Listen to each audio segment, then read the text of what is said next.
What is going on, everybody? My name is Tony Tucker, and can you feel that heat? Welcome to the Warzone, my people.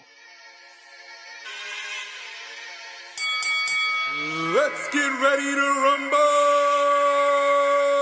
Step into the war zone. Step into the war zone. Step into the war zone. Step into the war zone. Step into the war zone. Step into the war zone. Friday night war zone. Friday night war zone. Hey yo, it's Phil Flames. I'm with Mike on the Mic and Joe Morley. About to bring you more heat. Welcome to the war zone. You can have a floor seat. Watch them on your iPhone. Watch them on your Galaxy. It's a sports debate show. Straight up out of SoCal. Gather around the laptop. Friday nights it goes down. And we on the radio. Coming to your locale. Got into the third round. Better bring the smoke now. Step into the war zone. Step into the war zone. Step into the war zone. Step into the war zone. Step into the war zone. Step into the war zone. Friday night war zone. Friday night war zone. Step into the war zone. Step into the war zone. Step into the war zone. Step into the war zone. Step into the war zone. Step into the war zone. Friday night war zone. Friday night war zone.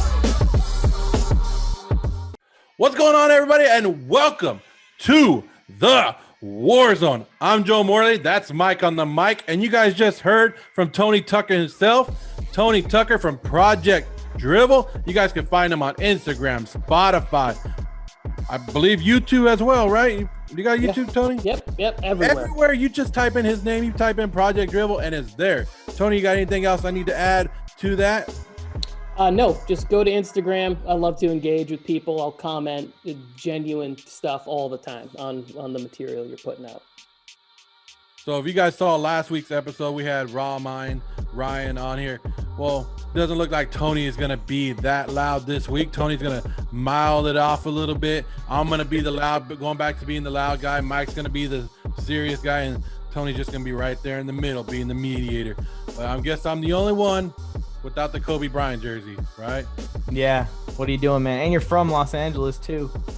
I'm actually from Marquette, Michigan, but I have now lived longer in LA than I did in Marquette. So it's on the fence about where I'm from. Is that why I see Green Bay? I mean, I got Tampa back here just because we're still celebrating Tom Brady's 7th ring. I'm not a Tampa fan. I'm a Chargers fan. But I see the Green Bay back there. Is there a little blend? A little so bit if you ever talk to people from Michigan, they start doing this stuff where they're like, so Upper Michigan, this is Lower Michigan, the mitten. They start doing that stuff. So I'm from like way up north by Canada, right? And I'm closer to Green Bay than I was to Detroit. But my grandfather, who's born and raised, he's a fan since the Bobby Lane days.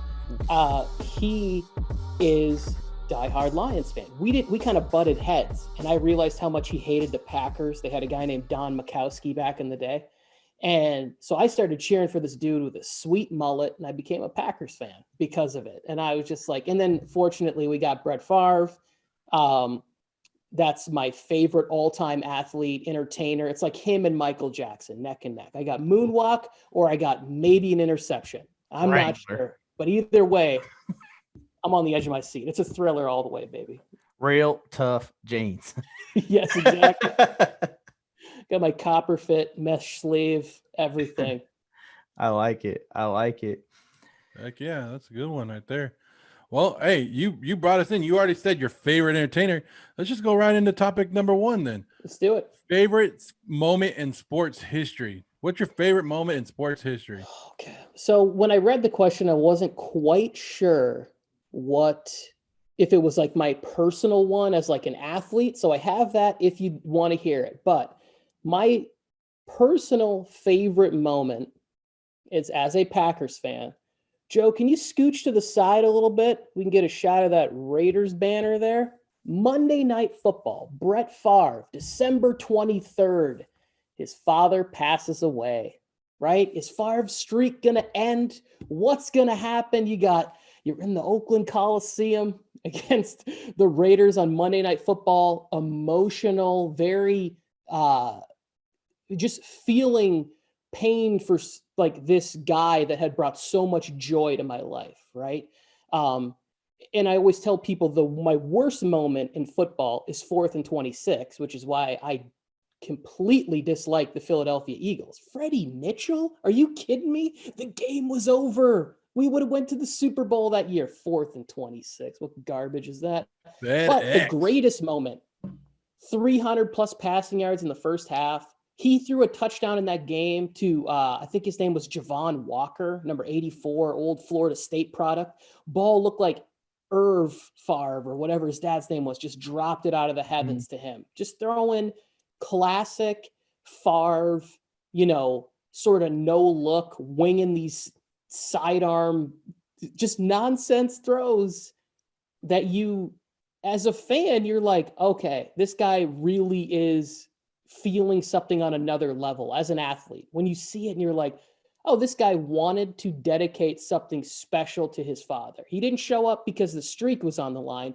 He showed up because his dad was a football coach, and I'm going to bring it. And I was, at this point in my life, I had already moved. I was living in San Diego area, and I was living in El Cajon, and I'm watching the game, and I'm screaming out the door. And I had a bunch of like Raider fans kind of in my vicinity that were also watching the game.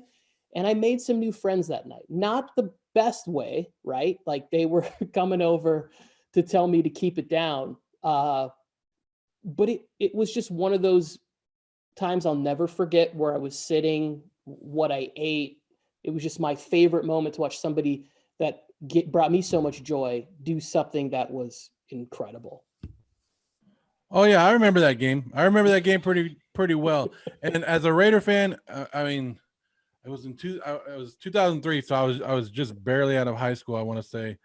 But I remember it, and I couldn't be mad. Like, that's one of the games that your team gets blown out and you can't be mad about it. Like, you just have to sit there and take it in. And like you said, some of those throws were amazing. I don't think I've watched a highlight tape of it since then, but I've remember the game, like how awesome it was. It was Monday night game, right? It was a Monday night. Everybody was watching. Everybody's sitting there. I want to say it was like he threw for like 400 yards. 399. 399. Mm-hmm. So right there, yeah, he had it. Like, yeah, I remember that, and that was the downfall of my Raiders, because that was the year they started going downhill, and they haven't been back up there since. So yeah, thanks for bringing a memory, but it's a good one, but thanks for bringing it up. And they'll probably never be good again. And I was about 5 years old when that happened, just to make you both feel kind of old. But I've seen the highlights of that game so many times in my journeys across the internet looking at sports history. And like you said, it was almost supernatural. Like, it was spooky how crazy, his performance was in that game. Yeah, anytime that you have that opportunity to dedicate, so it's sort of like, you don't wish bad things on family or anything like that, but you would like to think in that moment, right, that you would step up and be able to deliver in a place where you're just feeling so desperate or lost or whatever it is. And he did that, because he easily could have went out there and had one of those classic Favre games where it was like 3-4 picks, and everybody would have said he was overdoing it. He's trying too hard. There's too much on his mind. You can understand all of those things. That would have been the narrative. And that wasn't the case. It was the opposite of that, which to me is phenomenal. Yeah, and he'll throw those 3 or 4 picks and still win by 3 points or 4 points somehow. But the greatest show on turf. Yeah. Go watch Packers Rams. I believe it was like, I don't know, 2002 or something, maybe the year before. He threw like 6 interceptions against the Rams. Like, they were already Isaac Bruce and Torrey Holt, Orlando Pace, Marshall Falk. They didn't need any help, Brett. And he was just like, here you go. Here you go. Here you go. I'm just like, chill out, homie. You're killing me. Classic Brett Favre stuff. Anyways, my favorite memory, I grew up, my dad was a 49ers fan, so I kind of went against the grain when I was about like 8 years old, decided to start being a Chargers fan. I just loved everything about being in San Diego when I was a kid. So that's kind of the team that attracted me. I turned on the TV, see LaDainian Tomlinson, Phillip Rivers, and Vincent Jackson. By the way, rest in peace to Vincent Jackson. He passed away suddenly today. Very sad, 38 years old. Oh, I could tell you haven't seen the news. I'm sorry, man. No. But yeah, big part of my childhood. And while we're talking about memories, Vincent Jackson is one of my favorite Chargers of all time, and the first like good receiver I got exposed to as a Chargers fan, as a young kid, honestly. And I actually went to a punt pass kick event with Sean Merriman and met Vincent Jackson when I was like 11. So pretty cool, pretty shocking stuff. But my favorite memory as a sports fan, I was stationed in San Diego, and I actually got to go to the final game in Qualcomm Stadium. And my favorite moment was at the end of the game, we were beating the crap out of the Dolphins. Another real passionate performance by Phillip Rivers, Antonio Gates, and Malcolm Floyd was on the team at the time. But in the last like 2 minutes of the game, we were up big, and they checked out Phillip Rivers, Gates, and Floyd at the same time, gave the stadium a nice standing ovation, shot off some fireworks for them. And the guys walked off the field together for the final time, and I was there to witness it. So that was one of my favorite moments. Choking up a little bit, sorry, but yeah, that's me. No, I love that. I've been to Qualcomm, and as soon as he said that, I was like, that's going to be tough to have a great memory in Qualcomm, because the few games I went to down there, like, it was outnumbered. I mean, it was a Steelers and a Packers game, which both those teams travel really well, obviously being so close to LA, but I never saw like a real big home field advantage for them in Qualcomm. I think is going to be a similar problem in LA. Yeah, that was, well, I think actually it's going to start turning around. I've actually started to meet Chargers fans in LA, and I think that that tall kid that wears number 10 might have something to do with it. But yeah, that was really the only game, that final game in San Diego that I went to and looked in the crowd and saw mostly blue. Every other game I went to Thursday night games against the Broncos, games against the Raiders. Unfortunately, I had season tickets that year because I was stationed in San Diego for the first time. All away games, basically. Yeah. All away games. But yeah, that was a cool moment. Joe, what's your favorite moment? Look, I have a lot of favorite moments, but my best moment as a sports fan came just last year. It just came in 2020 when the Dodgers won the World Series. The first time in my, first time that I got to witness my team. First time I was old enough to witness my team do something, right? I was alive in 89, but I wasn't watching it. So when the Dodgers won last year, because I've been to playoff game after playoff game, eliminations after eliminations, and just sitting there. I remember watching the Phillies celebrate at Dodger Stadium, and just watching it last year was amazing. I mean, I could say that there's like individual games that I've been to, but this last year when they won the championship to cap it off was the best. I did cry. I know a lot of people did cry. A lot of people did, but that was like the best moment. I've seen my teams in 2017 when the Dodgers made the World Series. I was the happiest I've ever been. And then after that, when they lost, like it killed me inside. And I thought I would never see it, and that we finally did. And like I told Mike, like, I don't know, a lot of people that watch the show, they know my backstory, that I felt that I was going to die this year with my lung problem and all that stuff. So it all came together all at one time, you know, being there, watching the Dodgers, and finally realizing like I got to see them and I almost missed it. So it was just an awesome moment. But if you were going to go by like individual games, like the Dodger game in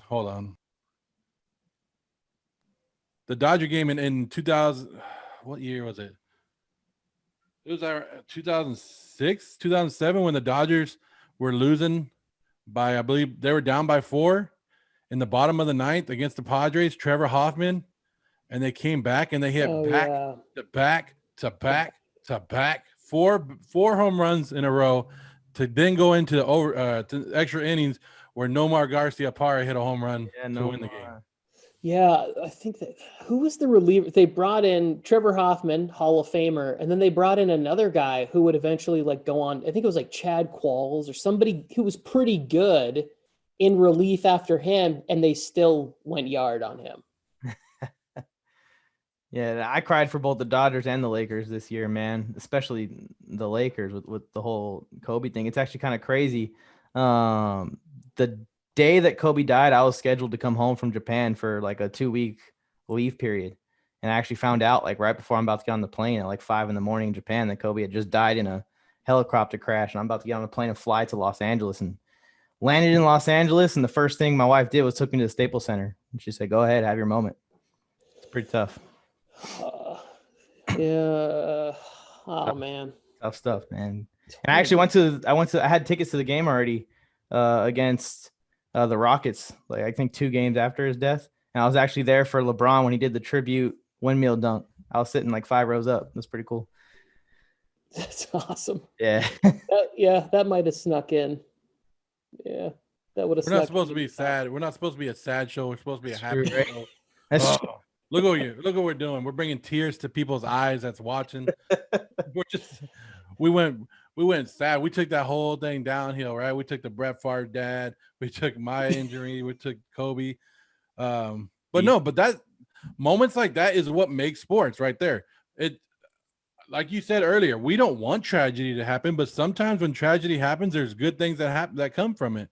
So, or good performances or stuff like that. So I'm not trying to say it's good that people pass away. There's good anything like that, but I'm just saying sometimes we get some of the good rewards out of it as well when people are playing for, for their loved ones and playing for that passion.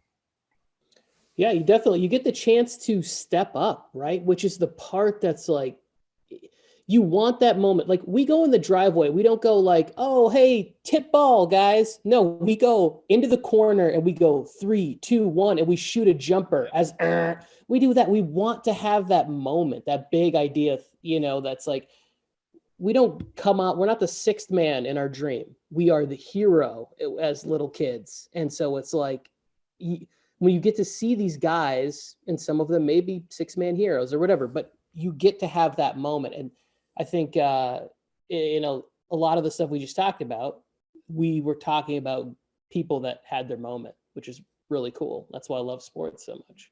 So you're telling me you didn't grow up wishing that you would be holding the clipboard watching Tom Brady win a Super Bowl? Dude, you just hang on. Can I need to go off topic for a second here. My senior year of high school, I didn't take anything seriously. And so in my senior English class, when I already knew that I was going to graduate, I had to write a paper on my dream job when I grew up. And it was to be Coach Dougie P, formerly Brett Favre's backup. I said my dream job was to be, and I wrote this long paper, and then I had to read it in speech class. And I had this whole thing about Doug Peterson and how Favre and I would go on hunting trips, and I'd be working on my duck call so we could go hunting. And I did this speech. It got a lot of laughter. It only got a B-. She said that that I didn't think it out properly, right? Mrs. Vazzetti also hated me because I took nothing seriously. I said that I looked up to Justin Timberlake in another paper. I was like, there's a young kid from Tallahassee who can not only dance, but he can sing. And then right away, she's like, Anthony. And I was like, I'm going to finish the paper late. But back to this one. I did dream in high school, when all my sports dreams were coming to an end, that I would be the greatest job ever. Could be, you're never going to play too. He's an Iron Man. You are guaranteed to be on the sidelines watching Favre play forever, and you get paid for it. I was like, this is the greatest job that could ever exist. Doug Peterson, my hero. I actually failed a class in college last semester. I had a B the entire semester. The final project, you were supposed to write on a controversial topic and analyze both sides of the argument. I wrote the paper on the Michael Jordan versus LeBron James debate. I wrote 10 pages. I think I wrote like 5 pages on Michael Jordan's case, 5 on LeBron's case, and then blended them in one page. She gave me an F and failed me in the class. So if you're watching this, Dr. Professor Wilson, whatever your name is, no, I have to retake your class. So shame on you. Dr. Wilson, Professor Wilson, great job, because nobody wants to talk Michael Jordan and LeBron James anymore. That conversation's dumb. You did a filler paper, Mike. You did a filler 10-page paper and you turned it in. She could have just turned on ESPN and watched reruns of the last 10 years if she wanted to read your boring paper. She straight up told me, she said, this topic is not relevant to societal gain or some crazy complex professor type wording. She basically just said that she doesn't care about sports, and that's why I failed my final paper of my first English class I took in college. So. Well, now we find out that Professor Wilson is really from Illinois, and she thought you were a little too heavy on the LeBron love. She's like, she I'll saw show too much this bias in my paper. Like, how dare you ever challenge Jordan like that? Here, and you can feel free to cut this part out, but I think it would be interesting have you been Black or African American and written that paper and talked about like what these people had done for you, right? Like what would have happened if she would have she would have told you that this has no relevance, right? Like what these two men have meant to a certain culture, what they have meant to LeBron and business acumen and like how to treat your community and stuff like that. It's like these two men's battle on the court, even though they've never actually played each other, it does have a lot of significance. So like I would have written a little note and said, I need a D plus so I can get past this A class. C, a D. Anything passes me in that class. I got a 65% or something like that. And because of COVID, my college is giving like the opportunity instead of to take the failure and take the note, I could get like it off my record just for like no credit. I was like, all right, I'll take that versus letting it hit my GPA for one paper at the end. I wrote 10 papers in that class, and that one paper did me in, ended it. Mike, this is your adversity. This is just what we were talking about. We were just talking about that. This is what you're at the bottom now, and you're gonna have to come back up, and you got to you're on the court, you're down, and you got to make that final shot to win the game. Yeah, how much of a savage would it be when I retake that class this summer if I wrote the final paper about like Tom Brady versus Joe Montana or something? You know what? Mike's never gonna learn. Miss Wilson, you were right. You were right. Miss Wilson, if you want to come on the show and explain to us about Kobe, Michael Jordan, and LeBron James, and why Mike was wrong, come on, and we'll have Tony back for that too. What if she comes on and she is just like an enigma, and she's like a sports genius, and she just serves us all? That would be crazy. Anyways, to wrap the topic up, yeah, I think that the big sports moments, and a lot of people don't say we when you talk about the Lakers winning the championship. Like, we won the championship, I'm excited. But it really is that. You as a fan, you as a sports, fan in general, not even just with your own teams, but especially with your own teams, you connect with those athletes. So when something happens or they overcome odds or whatever it might be, you feel that connection, even though you've never met the person before. I mean, Kobe Bryant's career ran parallel with me growing as a human from birth to, I was born in 97 till his death. And it just like, you build a connection with those athletes. So yes, I am going to say we, when I say the Lakers are going to win the championship in a couple minutes here. And it's just the way it is. That's the beautiful part of sports is that a bunch of random strangers are connected through this team. Yeah. Yep, I agree. But we'll move on. I don't want Miss Wilson to watch the show, get all mad, and come after us and try to fail us, and we're not even taking her class, and we'll still get incompletes and stuff. Anyways, I'm not a big NBA fan, but you guys, you could tell because I don't have no Kobe stuff, so that's my fault. But at this point of the season, Tony, who would you put your money on to win the NBA title? So my preseason pick was the Lakers, and I'm going to stay there. I have not been swayed in any way by the Brooklyn Nets move.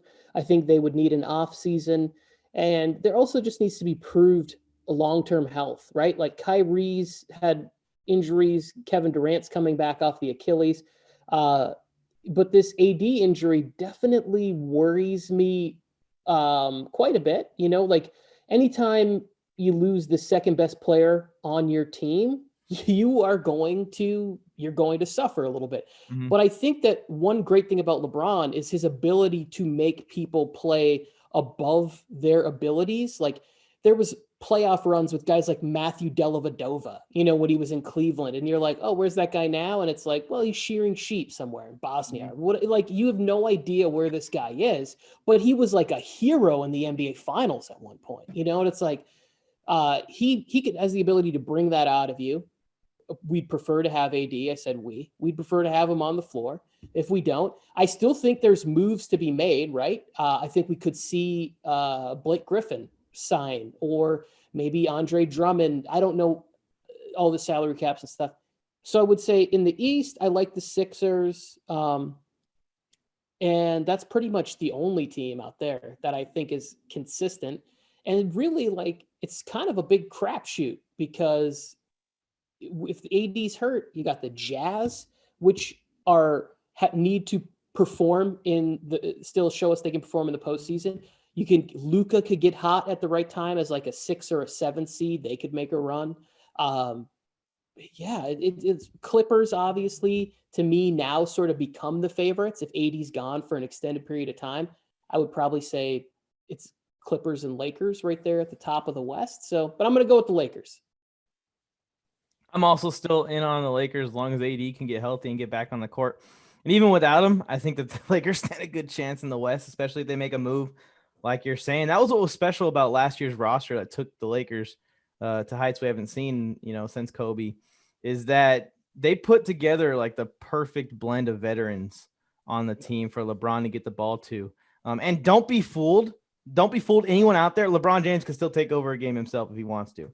At any minute, at the drop of a hat, he can still take over games himself. So as far as getting to the playoffs, I still think the Lakers are going to be a 1 or 2 seed. I believe they're the 2 seed as of right now behind the Jazz, who are absolutely red hot. And like you said, we'll see if they can carry that into the postseason in the big moments, in the big prime time when the lights are on. As far as the East, I actually am a little concerned about the Nets just because I feel like if they make a defensive move and grab someone that can help out just a little bit on defense, they don't need to be this elite lockdown defense because they're going to score 125 every night. They just need to be able to slow down the opponent a little bit. That's it. Hold them to 110. That's all they really got to do on average. And I think the Nets could be a threat. And like you said, I think in off season, and you're going to see these guys. And I even put it out on my show a couple weeks ago when they first made the move. I think the Nets are going to play in a finals with these 3 on the roster. It's just, I don't know if it's going to be this year or next year. They got to build a little bit more, add a little bit more. It sucks that they lost all that young talent for Harden, but it was kind of expected. So I think the Lakers are still my favorite to win with a little bit of concern about the Nets. You guys not going to wake up. You guys are just going to be homers. You guys are going to go with LA Lakers all day. Take the easy route, right? That's all you're going to do. Take the easy route. But that's not what I do. That's not what I'm about. That's not what I'm about. I don't take the easy route. I can come on here and go, oh, Lakers. That's easy. That's easy. Everybody can do that. I can come on here and say Utah Jazz because they're, they're hot right now. I'm not going to do that. Mike, do you not remember the team that I told you will make a run? And they're up there right now. 4th in the West right now. The Phoenix Suns. What's up with the Phoenix Suns? Booker's doing his thing. Chris Paul's doing his. Ayton, what is he averaging? 12 rebounds a game? Come on, man. Phoenix Suns are going to take this. Injuries, not. They're going to get hot, and they're going to get hot when it's ready, when it's time to get ready. It's pretty crazy, actually, because on that episode of Friday Night Wars, this was like a week before the season was going to start. We did like a sneaky team that could come out. And he said the Phoenix Suns, and my jaw just about hit the ground, saying they're going to win the championship. And they're actually pretty decent. So this is why I like Joe's pick. And this is part of this. There's been a lot of conversation about what makes an MVP, right? But Chris Paul, he did this with the Thunder last year. They overachieved. There's something about veteran leadership, especially in the NBA, where you can sort of control more of the game, on both offense and defense, and like getting spacing, getting switching. He's the difference maker for that team. And Joe's not wrong on this one. If AD's out, the Suns will be tough if they catch the Jazz, they have a lot more experience just coming from Chris Paul than anybody on the Jazz will, because the Jazz have a younger team. So it's like, we'll see. That could be very interesting. Can you say that part about me not being wrong again? Yeah, Joe ain't wrong, people. He ain't wrong. Mark it down. He was right about this and Nick Foles, and we argued online earlier, late 2020. We got into you and I got into an argument about Nick Foles, and I was dead wrong on Nick Foles. Dead wrong. Joe, I got into an argument with you about Nick Foles? Yes, I think at that point is when I was still doing the fantasy football shows, like my first couple of weeks when I started, and it was like through Say It Out Loud Sports. And I went on there to defend Nick Foles. And then here comes Joe being like, this guy's garbage and trash. And I was like, he just needs a little time. And then Nick Foles plays terrible. And in that same thing, Joe went back and found it and was like, hey, what's going on with your boy Foles? He has like a game where he doesn't play good, but he wins. I don't say anything. But then the next week, he's just trash out there. And Joe comes back and he's like, is this the Nick Foles you were talking about? I'm like, oh man, this guy's just beating me up. And he was right. I couldn't say anything. I went with Nick Foles, and he didn't bring the statue to Chicago. That's all I got to say. Like that is one overrated quarterback. I'll give him props for what he did in the couple games with the Eagles, but since then and before then, absolutely garbage. And I put that like when I first started my Instagram page and all that, I put a post. I want to say like 2 months in that I said, can we just admit now that Nick Foles is overrated and he's nothing? So I mean, I do remember that. I didn't know that was I was thinking Project Drivel would be the name that I was going after, but yeah, I do now remember that conversation. Karma. It was fantasy karma because I was insistent with like I was like, this is the Bears have a quarterback. That's Bears still don't have a quarterback, but Carson Wentz. Hey, Nick Foles. Remember? All right, I'll tell you guys a story too. I'll go a little bit off topic, but I'll go on. It's Nick Foles. So I send out a lot of requests. Or I used to. I don't do it as much, but I used to send out a lot of requests of athletes during this, trying to get interviews with them, just like anybody else does. I sent one to Nick Foles' agent. You know what I got back? Nick Foles is busy right now doing a lot of other things, and it won't be able to do it. Well, fuck you, Nick Foles. Why even reply then? Nick Foles is a perennial backup quarterback with some magic. That's what it is. If that magic isn't there, kind of like Ryan Fitzpatrick, if that magic isn't there, it's not pretty sight to see. Because technically, as a quarterback, not very good. He just has some magic. I took it too far. I used language against Nick Foles. I shouldn't. He is a Super Bowl quarterback, and I don't apologize, but just know I took it too far. I'm not going to apologize, but I took it too far. Nick Foles, if you still want that interview, hit me up. I'll edit it out. He won't see it. Yeah, edit that out. Nick Foles is the greatest guy I ever met in my life. Philly. Hey, but Philly fans, we went from NBA favorites to Nick Foles now. But look, Philly fans want Nick Foles back. Like that's like the guy. Like if they traded for Nick Foles this offseason, there would be a lot of Philly fans that are happy. Yeah, there's like a little bit of that delirium, it's almost like the one girl I'll speak for myself. The one girl that I knew was like bad, and it was like, I was always trying to chase that one magical weekend that we had. We went roller skating, saw a fun movie. It was a great time, but it was just a train wreck after that. And I'm just keep being like, hey, do you remember?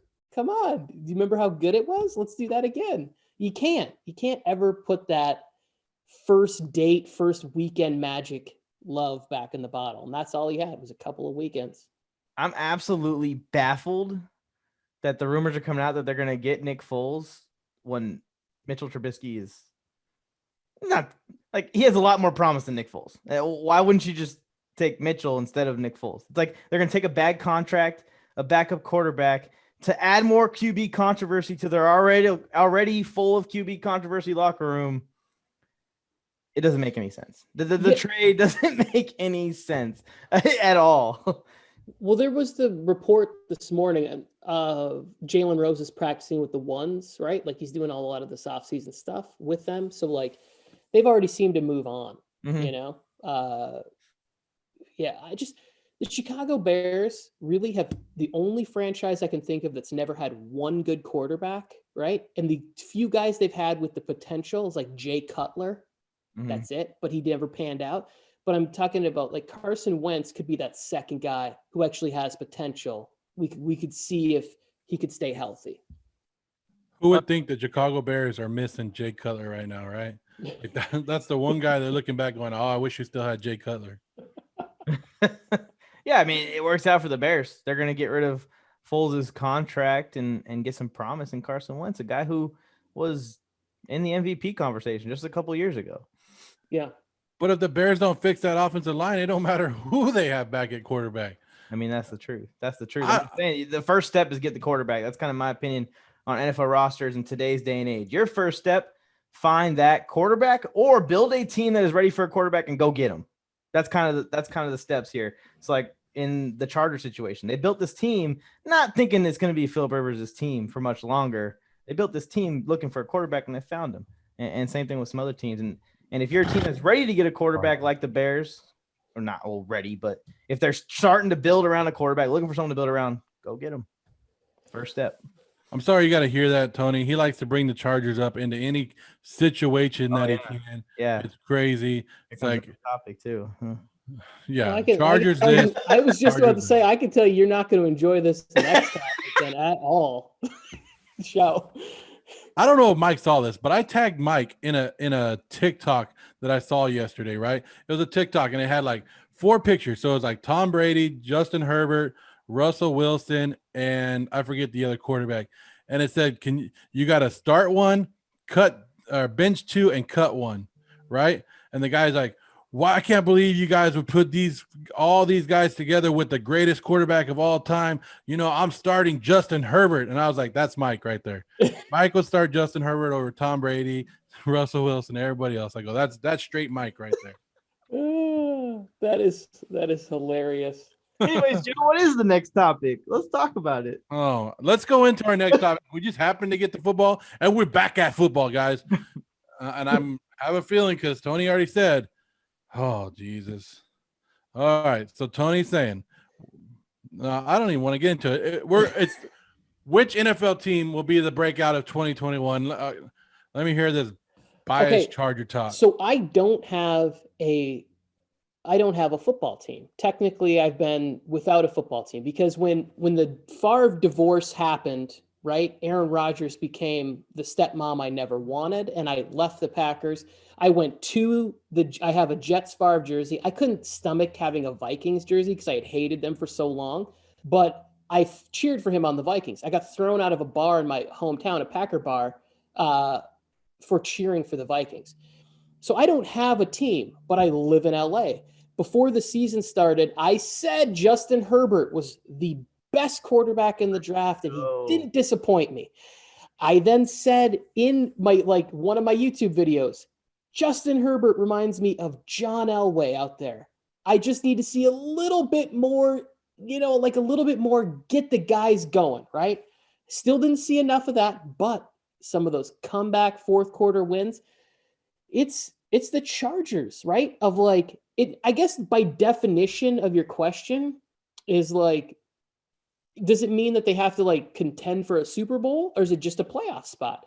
Because I could see them getting to 9-7, 10-6 with this roster and contend, like coming down to the final week of the season and getting it. Because the way that the schedule was so lopsided, the NFC being so terrible, it made the AFC. We saw this a few years back. I think it was like the year Brady got injured, 2008, right? When Castle stepped in. Like Favre was on the Jets. They were 10-6. They didn't make the playoffs, right? The Patriots were 11-5. They didn't make the playoffs because there were so many good teams, because the Lions were 0-16. Good luck, Jared Goff and, Dan Campbell the Cannibal. This is a great opportunity. I didn't love the Brandon Staley hire initially. The more that I sort of like checked in on it, I was like, okay, it's not as bad as some of the other hires, is what I'll say. So I'm going to say that my surprise team was them. I was going to go there or Jacksonville, but I went with the Chargers because I may pledge allegiance to a football team starting next year, because I'm here and my co-host is also a season ticket holder, which it'll make it easier for me to be like, hey man, there's a good game coming up this weekend. Just slide your brother-in-law a ticket. So I'm going with the Chargers. I actually wouldn't mind you becoming a Chargers fan. Be a good addition to the team. And I was going to go with the Chargers also. I mean, I had the same exact reaction to the Staley hire as you. And you probably, I don't know if you saw it on Sports Me, or I know Joe did, but I was upset at first because I thought that Dable was a lock and I was excited for it. I was ready for it. I was ready to see Justin Herbert become what I think he is going to become, which is Josh Allen. I think that he's similar play style to what Josh Allen did this year, except for Herbert had a much better start than Josh Allen. So be very afraid. AFC West opponents, and talking about the Raiders, because they're probably going to be, the butt of the AFC West if the Broncos can find a quarterback. So yeah, I was going to go with the Chargers. I think the roster is loaded still, but my problem is that for the last 10 years as a Chargers fan, I've gotten the pat on the shoulder. It's okay, buddy. You guys have a bright future. We always have a bright future. So I'm never going to bet on the Chargers to just all of a sudden do it. Although I would be excited for it, and everything makes sense that they're going to. Every single thing. You got a defensive-minded coach with a bunch of defensive talent. It makes sense. And an offense that can already carry itself. It makes sense that the Chargers would break out. I'm going to go different team, though, just so Joe his ears don't start bleeding. He starts crying and doing all the stuff that he normally does in the show. Too late. And I'm actually going to stay in Los Angeles because, like you said, the definition of breakout team, what are we talking here? Are we talking Super Bowl contender? Are we talking going from trash to playoffs? Are we talking to, what are we talking about here? I'm going to go with the Los Angeles Rams. I think this Matthew Stafford move was actually a breakout team. Yes, it is a breakout team. Were they Super Bowl contenders this year? Were they a playoff team? Yes. Okay, I'm going with the Rams being a top 2 or 3 team in the NFC and playing the NFC title game. From last year where, they squeaked by the Seahawks who just didn't have it and then got destroyed. So I think that's a breakout. See, Tony, see this? Who are you taking at the point right now to win the NBA title? I'm taking the Lakers. Who are you taking to break out next year? I'm taking the Rams, a team that was already in the playoffs. Those aren't like, Mike, I'd rather you talk about taking the Chargers. I'd rather you take the Chargers. At least you took a chance with something different. Like, at least you went outside that box. You haven't been outside that box. I remember at the beginning of the season, I told Mike Chargers were going 7-9. He got all mad at me. He goes, no, there's no way. They're going to win a lot more games. I said, I'm giving you an extra game than last year. You guys went 6-10. I'm giving you one more win. Be happy with it. But I was because I started my Instagram page around the same time of the draft last year. And I was a big person at knocking down Tua. I said the Dolphins should not draft Tua. I go, if they draft a quarterback, it should be Herbert. I go, he'd probably fit there better. They don't listen to me. I'm just a dumb guy with the show, right? So they didn't listen to me. Justin Herbert went to the Chargers, and now my team has to see him twice a year. But it's all right because the Chargers, even if they do glow up, let's use a TikTok word because Mike's a big TikToker. They glow up, right? So that next year they win a couple more games. They still gotta face the Raiders. They still gotta face the Raiders, and they still gotta face the Chiefs, and it ain't gonna be easy. No, and the Broncos. The Raiders, no. Yeah, what do they play the Raiders in the last 4 games of the season? Because that might be a W right there. Like, I don't know.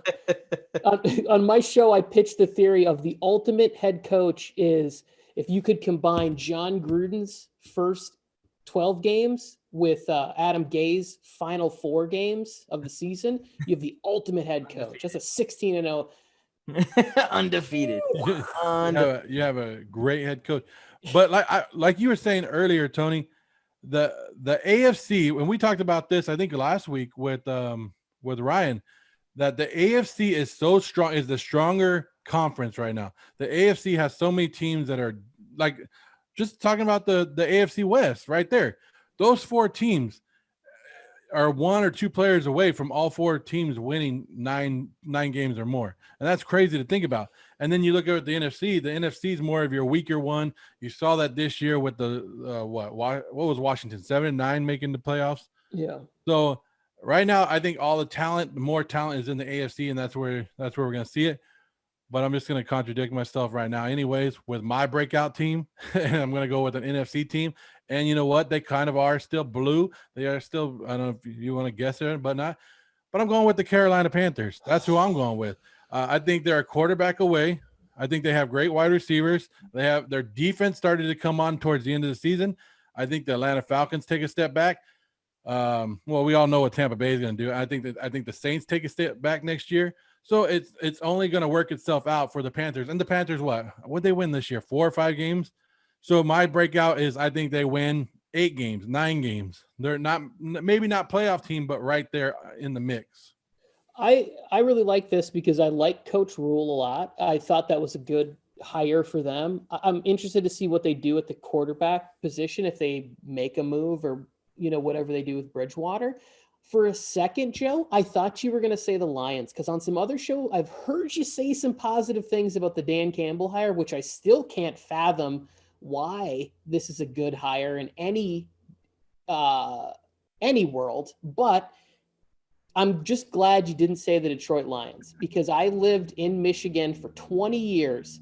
And every year they would tell me, this is the year. Wayne Fonts. We got Matt Millen as our GM. You finally get a good coach in Jim Caldwell, and you say, yeah, we don't want your winning ways around here. We prefer Matt Patricia. Turn that hat around. And this put a pencil in your ear. And this is what I love about Joe Morley Sports, because I thought you were going to say the Arizona Cardinals. So you have us all guessing, all trying to figure out what the heck next is coming out of his mouth. Love it. No, but think about the Panthers. They were without Christian McCaffrey almost all year. Now he's going to come back. That offense was putting up points. Jeremy Chin could have been defensive player, rookie of the year, right? Absolutely. He was up there. So they're building the pieces. They're doing what they need to do to get there. Like you said, and every quarterback that's been on the market, they've been involved in it. So Teddy Bridgewater isn't their future. They already know he's not. And they've been trying to get every quarterback that they can. And it's going to be interesting, like you said, who they end up with and who that position, because that's the main thing. But I like the direction they're going, and I might be a year early on them. I might be a year too early, and maybe they're 1 year away from that. But I like it. But come on, Dan Campbell, you got to like the energy that he brings. Like, do you really want to get your kneecap broken? And then while you're trying to stand up, he's breaking your other kneecap? Here's the thing. If he would have actually said breaking kneecaps, then I would have been like, okay, this guy's like crazy. He said bite them off. Dude went cannibalistic in the press conference. And then they asked him about scheme, and he's like, you know what? I can't tell you what we are going to do when we have the football, but I can tell you what we're going to do when we get knocked down. I can tell you what we're going to we're going to commit felony assault out there. All right. So if you think that Detroit's not a tough city, I'm taking off car fenders because the plant just closed down. We're going to get Michael Moore in here. We're going to do a Roger and Me documentary, and we're going to win football. I was like, dude, string together a coherent sentence that doesn't do with just straight violence. And he didn't. So we're going to eat your children. I don't do straight Mike Tyson on him. I don't understand how you go out and you bring all that aggressive, like fiery energy to your press conference speech, and then the Lions go and get Jared Goff, one of the most boring quarterbacks, like calm, never ever shows any passion. Just okay, but you know what I mean? They should have got Jameis Winston. Campbell. Jameis Winston would have fit much better because he's willing to bite. He's willing to eat. Besides Dan Campbell, I like I like Dan Campbell, and as a head coach and the passion, that's good. But look what they brought in with them. They brought in Aaron Glenn to run the defense, which I'm happy with that one. And then they brought in your guy Anthony Lynn to run the offense, and Deuce Staley to be the running back coach. So they're bringing in the right culture, but I don't, like you said, will it translate to wins? Probably not. But you're bringing in the right guys, and you could turn it around just a little bit, but I'm not going to go that far and say breakout season for the Detroit Lions. They need to bring in some people that are going to be wearing the shoulder pads also, because they're about to lose Kenny Galladay, potentially lose Marvin Jones. And now the only player on that team that I have any kind of positive feeling towards is Swift. You know what I mean? That's it. And it's like at a certain point, it doesn't matter who the coach is. And not that I hate Dan Campbell. I thought that talk was amazing, and I watched the Pat McAfee show every day, so he goes on there often. So I've gotten to know Dan Campbell a little bit. At a certain point, no matter what you do at the coaching spot, they don't have anyone in those shoulder pads right now. They're going to be bad, man. I like the tight end too. I like Hawkinson. I like Hawkinson. One of the like sort of things that I gave my friends and family who are Lions fans back home was, the one good sign for the Detroit Lions is they did something that Lions have never done before, which was they said, hey, we have this asset that other teams want, so let's get rid of them. That's because they didn't do that with Barry Sanders. They didn't do that with Kelvin Johnson. These other teams wanted these players at the end of their career. The Lions weren't going anywhere with these two people. They could have done what they did with Matthew Stafford before, and they didn't. So to me, that shows somewhat of a positive direction. It's like, hey, do we want Stafford back to be 7-9 next year? Or do we want to get as much as we can get from one of these teams that's super thirsty for a quarterback? Yeah, they kind of gave in on the whole treading water thing and said, okay, let's go ahead and rebuild. Yeah, which is something they've never done in the past. So for me, I was like, this is a win for the organization direction. They got a lot more than I expected for them. Agreed. And they have the number 7 pick this year, so they could still add to it. They don't need to get a running back. They have their running backs, but they can start building this team the right way. Dan Campbell signed for 6 years. Do you think they're going to want to? Do you think they were looking at like, well, we're going to win in the next 2 years? No, they're looking at long term, where Dan Campbell's going to be that transitional gap guy, right? Basically, he's going to be the guy who's there while they rebuild it, and then right when they're about to start winning, they kick him to the curb and bring somebody else in. Congratulations, Joe Morley. I would like to edit out before. The Detroit Lions are my surprise team of the 2020. No way. I could never say that with a straight face. I lived in Michigan too long. Oh yeah, we'll edit that out. We'll definitely edit that out. We'll take that right out. Yeah. You guys heard it here. Tony Tucker with the Detroit Lions. Actually, I'm going to edit a bunch of Tony Tucker clips together to make it sound like he's saying the Lions are going to win the Super Bowl. That's what I'm going to do. He's going to be like bouncing around like Detroit Lions win Super Bowl. And that's why Nick Foles is better than Carson Wentz. That's how you should have ended it. That's Closure. Yes, thank you. Thank you for that callback, Joe. That was a pro right there. No, okay, I understand now that you put it there. I understand that now that you're saying, because I look at Wentz's injuries and I'm like, he had 2 big injuries. Yes, one kept him out of the playoffs and the Super Bowl, and which was horrible. But going up to that injury, he had a great season. Yeah, might have been MVP season. Then he had another injury like the next year that he was out. So really, he's only missed like 6 or 7 games in his career. But everybody's like, he's injury prone because they remember the Super Bowl. That's the one thing that they remember. Well, he wasn't there for the Super Bowl. But if you put him in that topic, you're putting Derek Carr in that same topic. Derek Carr likes to get injured around week 15, week 16, and be done too. So I'm not gonna lie, man. That's the one I love Derek Carr. And privately, when I talk to people, I'm always like, dude, Derek Carr, he's a little afraid to take the big risks. That's kind of my knock on Aaron Rodgers too. Was like Aaron Rodgers wants to be the anti-Favre. He doesn't want to be known as the guy who also throws careless interceptions, which is fine. But you have to be able to have some risk at the end of games. And sometimes I'm like, I want Derek Carr to like do this thing. And I'm like, dude, if you just did this, and he has the ability. The guy's got a cannon. He can run. Yeah. I'm actually a big fan of Derek Carr. I don't know why everybody's always like, Derek Carr needs to be traded. I'm like, there should be literally 11 teams that are on the phone right now being like, hey, come here. We'll take you. Yeah, Derek Carr actually got me this year. I was one of those guys that was just like, I'm not worried about Derek Carr. You know, I mean, I know the Chargers lose to him all the time, but that's not because Derek Carr. It's because of the Chargers sucking. But this year, in the first Chargers games they played, Derek Carr was running around, jumping over people, throwing balls like a damn madman. And I'm like, when he plays like this, yeah, I'm in.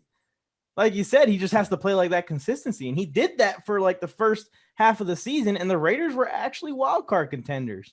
They beat the Chiefs 2 years in a row, though. 2 years. You know what I mean? We've done this. And then, the second half of the season, he kind of loses it. I don't know if someone's telling him to calm down or if it's happening within himself. Well, Mike, you're a big Pat McAfee guy. All you got to do is go back to Pat McAfee in December, the beginning of December, and he's like, they were killing Derek Carr, saying he's done. Mariota's taken over. He's going to be a backup. Congratulations on the rest of your career. Your starting career is over. Now, Pat McAfee was talking about it the other day that the Colts called the Raiders and were like, can we get Derek Carr? And they're like, no, we're not going to trade him. And he's like, well, Derek Carr is a great quarterback. He would be great on the Colts. And now it's like he flipped him. And last year, everybody's like, the Raiders should draft Tua. They should draft Herbert. They should draft all these people over Derek Carr. And now the only people that can replace him in this offseason, well, if they can get Deshaun Watson or Russell Wilson, then that's the only reason they get rid of Derek Carr. So Derek Carr did something this last season to just pump up everybody and make him realize, like, because I was talking about it at the beginning of the season. I go, I've been on Derek Carr's side, but I'm a Raider fan too, so I'm kind of biased. But I like, is he a timid quarterback at times? Yes. Dude did take a big injury. He did have a big injury, and it derailed his MVP season. And a lot of us Raider fans think back to that season, what was it, 2016, and wonder what would have happened if Carr was healthy. Maybe we could have had it. We didn't have Connor Cook in the first round of our playoff game. But that's beside the point. But yeah, Derek Carr has done nothing but improve under John Gruden. Nothing but improve. And when you're completing 70% of your passes, you're doing something right. And they've also, I think, drafted a lot better than people have been giving him credit for. Like, I like the Crosby has been sort of an overachiever. I think you could get a little more out of, was it Cleveland Farrell or whatever. But when Abrams is healthy, he's a stud. I think Jacobs is a good back. Ruggs, if he can stay healthy. Look at what this should have also been part of my Carson Wentz argument. Look at what Derek Carr did with Nelson Aguilar. All of a sudden, this guy looks like a baller. He comes to the Raiders. He saved his career there. Kind of thought that Aguilar was sent there to die. The whole thing with McAfee, Joe, is that the storyline is for the entire since the season's ended, he has been yelling that he wants Matthew Stafford to go to the Colts. And the rumors kept coming that Carson Wentz was going to go. So he kept bashing Carson Wentz. So now that Stafford went to the Rams, he is trying to find anyone except for Carson Wentz, because he knows as an Indianapolis-based podcast and an Indianapolis fan always talking about Indianapolis Colts, if Carson Wentz is the quarterback of the Colts, Carson Wentz will never come on his show. Carson Wentz will never talk to him because all he did was badmouth. So he's like, anyone else, give us Carr, give us anyone. Where do you watch this? I've heard and I've seen clips of Pat McAfee, and I remember him as an NFL player. I've never seen his show, but I've been hearing a lot of people talk about it. He's great. It's on YouTube. So they have a YouTube channel, and they go live every day from 9 a.m. PST to 12. Okay. So every day there's just 3 hours. I pop it on while I'm getting ready to do stuff on the computer, or if I'm about to go to class, whatever it is. It's entertainment based sports talk. We'll give free advertisement to Pat McAfee right now, but he also, if you don't catch it live, they also cut it up into segments as well, so you can go back and watch a certain segment, and sometimes those are the best ones. But yeah, his show is very entertaining. Because he takes on the wrestler persona that he is. He's yelling and screaming. He is the guy. It's an entertaining show, and it's just not him. The staff that he has around him that come out and say certain things at certain times, it's hilarious, and it makes the whole show probably the best sports show on right now. Because Mike knows this. I don't even watch ESPN anymore. It's not even worth my time anymore. NFL Network and MLB Network are probably what I watch the most of, but even then, yeah, usually it's the Pat McAfee show or some highlights of some of the ESPN shows if I catch them. Yeah, I watch what is it, Skip and Shannon in the morning, and I like the guys Speak for Yourself. But the problem is that it's becoming rehashing the same 6 or 7 topics. Yeah, MJ, LeBron. Yeah, and that brings us back to Miss Smith of why she failed him. Yeah. Tell Skip Bayless that MJ's not the greatest ever. Tell Shannon Sharp that LeBron's not an important topic. Miss Wilson or Professor Wilson, Dr. Wilson, whatever your name is. It's so funny too, because if you would have went to her with those stats and showed her what drives sports talk radio in this country and TV, because they wouldn't have these topics up there if they didn't drive them, if people weren't tuning into it, And if you look at every time somebody new starts a debate with you, there's always the GOAT. Everybody's obsessed with this GOAT word, right? Which is to me, you rarely see me get in any of these conversations with who's the GOAT of whatever, because there's too many factors. And unless you can sit down at a barbecue and have a conversation and say both sides, you're not going to win anything on the internet. Oh, we'll never win it. I'm on Team LeBron just because I get to see LeBron. So I'm going to defend my era.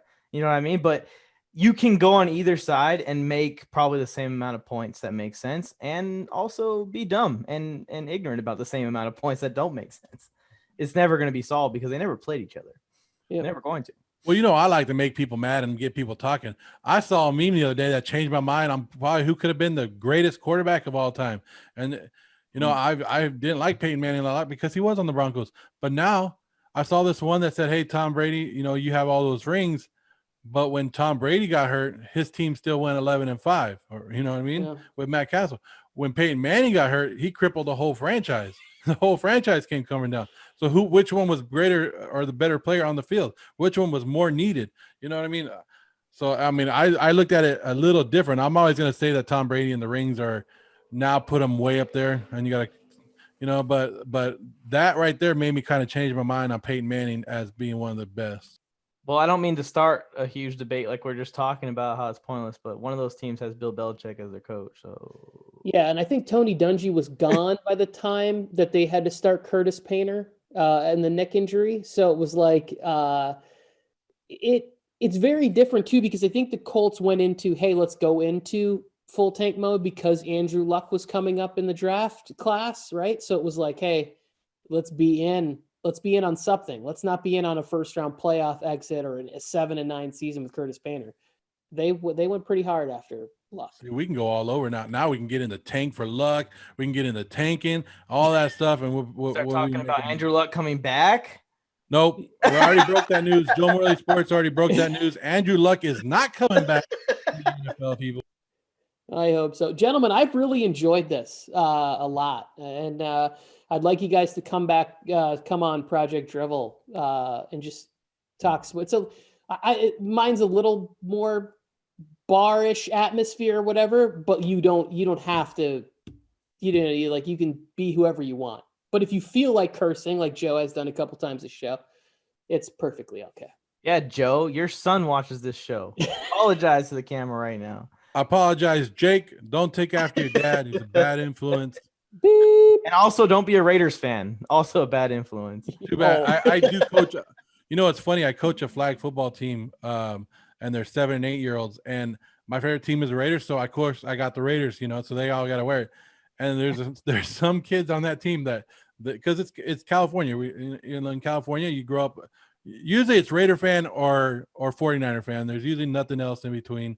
There's some Charger fans and Rams fans sprinkled in, but usually the Raiders and 49ers take over California, right? You guys probably agree with me.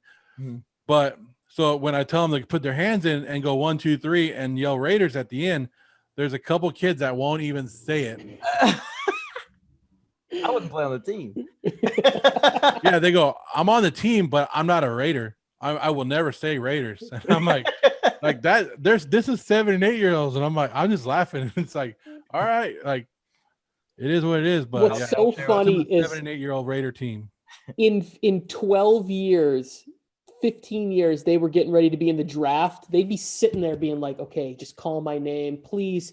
6th, 7th round of the draft, please. I'll play for any team.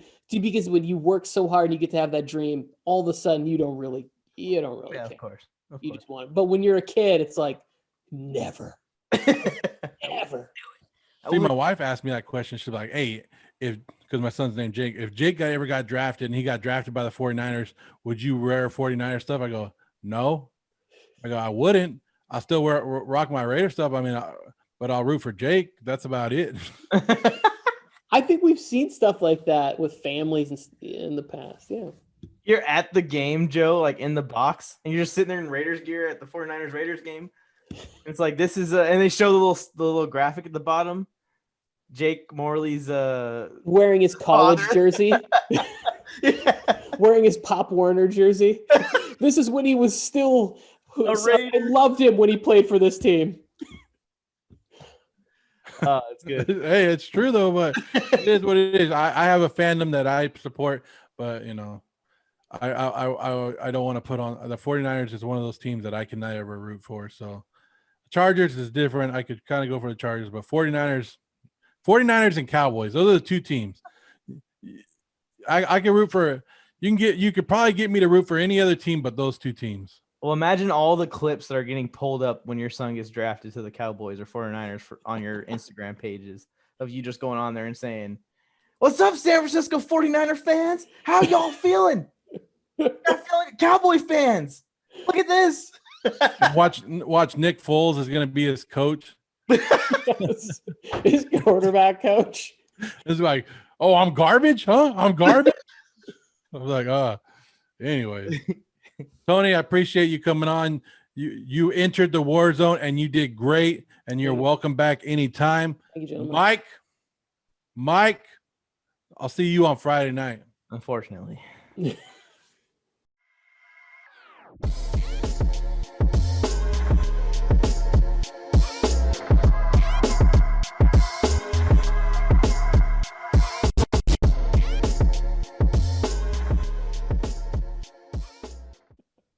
I'm down for that. I have doctored a few videos of my co-host saying saying bad things. And then I send them to him and I'm like, do you think your wife would appreciate this? And he's just like, you need to destroy this. Like, he's like, I said, I'm like, I know you didn't say anything like that, but she won't. See, Mike gets me like that because he puts all the bloopers at the end of the show. So there's like a little of our song, like our "Welcome to the Warzone" at the end of it, and then there's me saying something dumb that might cut out of the show, but he still put it on at the end so people can still see it. And I'm like, really? Thanks, Mike. We hold all the power, Joe. We edit these videos. Yeah, that's true. I think it's a glitch that it keeps happening. I'm not doing that on purpose. You see that, Tony? You should just come on Friday Night Wars with me. We'll knock Mike off, and then it probably have way better debates on there. If you kick me off of Friday Night Wars, who's gonna edit the show? That's the question. No, then I have another show to edit. Also, too, there's no way you and I could sit down every Friday and get through without screaming at each other. When you hosted a live show, I tried to comment on there. Are you guys in a hurry to go? No? Real quick. I made a comment about you and Drunken Monkey were talking about Carson Wentz, and I made the comment of, Carson Wentz is always injured. And you go, I didn't see that. I don't know who says that, right? And then what happened is everything gets, when you do those live things, it gets flooded and you're trying to like stay on track and keep a grown drunken man focused on the target at hand. And so you never got to circle back to explain to me that what are the most important games in an NFL season? The playoff games. Carson Wentz has played 1/4 of playoff football. So when I make the statement that he's always injured, I'm talking about being healthy for the most important games of the season, which you have to have that availability. And that was my point of why they drafted Jalen Hurts. It wasn't to create controversy. It was to bring in a guy who could run a spread option, who could run an easy offense in the event that he got injured. It's like, we have more options with Hurts because we can now run sort of like wildcat spread out offense with him. That was it. And like, if Carson Wentz becomes the guy who can stay healthy, I see all the talent in the world. I just don't know when I want to see it in a playoff game. I want to see him play 4 quarters and just go out there and sling it like he did in 2017.